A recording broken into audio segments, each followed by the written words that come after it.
He's calling for immediate hearings on all of this, so the bloom could be off the rose between those two fellows. Let's get the read on all of this a day after we learn that the Defense Secretary of the United States, Jim Mattis, is stepping down, or will in February, to former State Department senior advisor in the Trump and the Bush administrations, Christian Whiton. Obviously, this is not sitting well with a lot of Republicans and Democrats. Where do you think this is going, Christian? Well, I think you'll see from the Senate what senators do best. They talk and they preen. Of course, you know, it's their right to have hearings. That's what the Senate's about. After all, I would actually push back on the idea that Lindsey Graham speaks for most Republicans, though. Certainly not most Republicans across the country. They don't want nation building in Syria.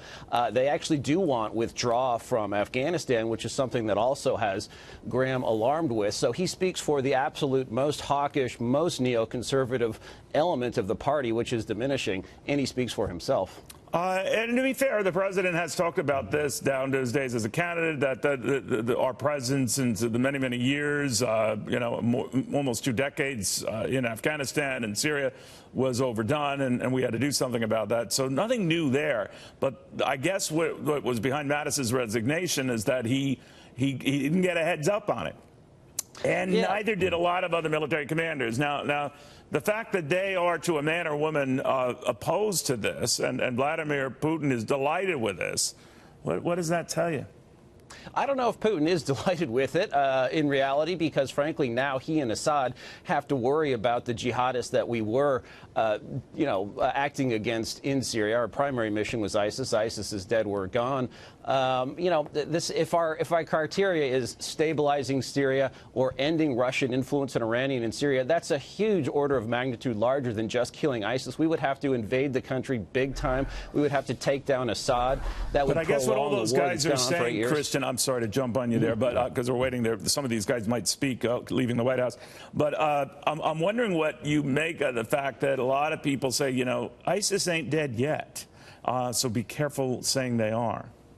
ISIS is totally dead and kaput as an organized military and political force that can hold territory. Of course, they're holdouts. There were Japanese holdouts who were leaving the jungle 2 decades after World War II ended.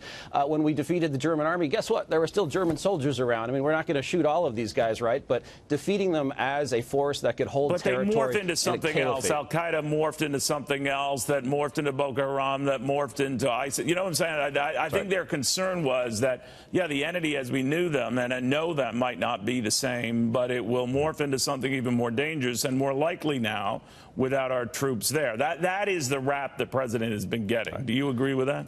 No, I think that because we can always go back in. I mean, the French do this in Africa. If we need to go back in with military force in the future, we can. But what we don't want to do is have these massively costly, if you add Afghanistan and Iraq and Syria, $50 billion plus a year. If we take that money and put it into the Pacific, we can deter a war with China. We can buy the ships we need. Our Navy is still shrinking. Our Air Force is still shrinking despite the plus up in the military.